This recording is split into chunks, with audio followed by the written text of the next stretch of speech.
और अंडमान निकोबार पहुंचे संघ प्रमुख मोहन भागवत ने बयान दिया कि देश के लिए देशभक्ति दिखाना जरूरी है। उन्होंने कहा कि यहाँ टुकड़े टुकड़े होंगे जैसी भाषा नहीं होनी चाहिए।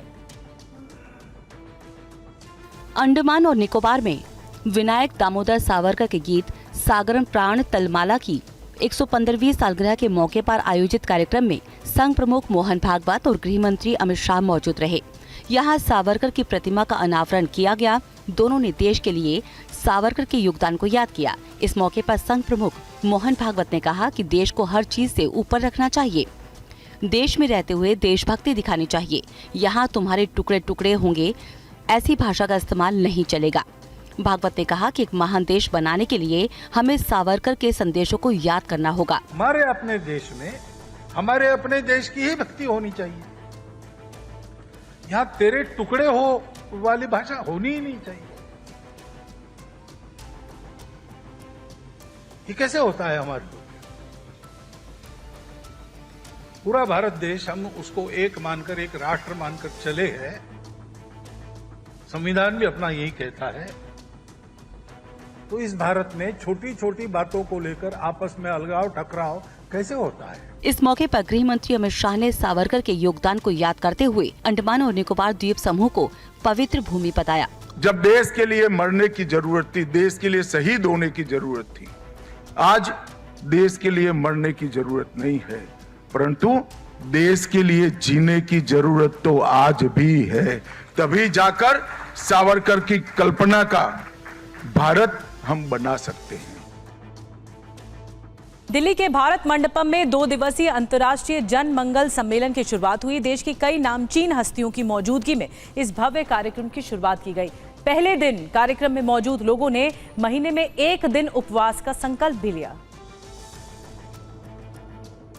देश की राजधानी दिल्ली के भारत मंडपम में योग गुरु स्वामी रामदेव और जैन संत अंतर्मना आचार्य प्रसन्न सागर महाराज के सानिध्य में 2 दिवसीय अंतर्राष्ट्रीय जन मंगल सम्मेलन की शुरुआत की गई। इस सम्मेलन का मुख्य उद्देश्य लोक कल्याण की सही दृष्टि, उपवास, ध्यान, योग और स्वदेशी विचार है। कार्यक्रम के पहले दिन लोकसभा अध्यक्ष ओम बिरला, केंद्रीय पर्यावरण मंत्री भूपेंद्र यादव, डॉक्टर सरीन, दिल्ली सरकार में मंत्री प्रवेश वर्मा, सांसद योगेंद्र चंदोलिया, आचार्य बालकृष्ण, आचार्य लोकेश मुनि समेत कई हस्तियों ने हिस्सा लिया और फास्टिंग के महत्व पर चर्चा की। कार्यक्रम में शामिल सभी लोगों ने महीने में 1 दिन उपवास का संकल्प लिया। मैं पूज्य अंतर्मना प्रसन्न सागर जी, आचार्य श्री प्रसन्न सागर जी महाराज के श्री चरणों में वंदन भी करना चाहूँगा कि उन्होंने एक बहुत बड़ा बीड़ा उठाया है और इससे हमारी 140 करोड़ की आबादी का स्वस्थ बनने का एक मूल मंत्र मिलेगा। आज इस कार्यक्रम में केंद्रीय मंत्री नितिन गडकरी, केंद्रीय मंत्री गजेंद्र सिंह शेखावत, दिल्ली के मुख्यमंत्री रेखा गुप्ता समेत कई दिग्गज शामिल होंगे।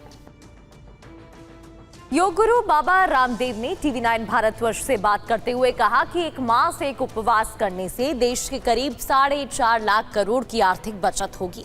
उन्होंने कहा कि इससे लोगों का शरीर बचेगा, लिवर, किडनी, हार्ट ये सब हेल्दी होंगे। उपवास करने से कैंसर और मोटापे से भी लोग बचेंगे। स्वामी रामदेव एक बार फिर से दिल्ली आए हैं और देश को नया संकल्प दे रहे हैं। क्या संकल्प है, खुद स्वामी रामदेव बताएंगे क्या संकल्प दे रहे हैं? 1 मास एक उपवास, इसके करने से देश के करीब 4.5 लाख करोड़ की तो आर्थिक बचत होगी। लोगों का शरीर बचेगा, लीवर, किडनी, हार्ट, ब्रेन सब हेल्दी होंगे। कैंसर से लोग बच जाएंगे, मोटापे से बच जाएंगे। जिसको देखो वही ऐसे मोटे मोटे जब लोगों को मैं देखता हूँ तो मुझे खुद ही डर लगता है कभी किसी इसको ब्रेन स्ट्रोक, हार्ट अटैक आदि ना हो जाए। Obesity is the main cause of all diseases. Obesity को ठीक करने से लेकर के ऑटोफेजी, माइटोफेजी को ठीक करने से लेकर के लाइपोलाइसिस, लाइपोजेनेसिस, पूरे शरीर का जो सेल्फ हाइजीन सिस्टम है उसको हम फास्ट से एकदम डीप क्लीनिंग कर देते हैं अंदर से बॉडी की।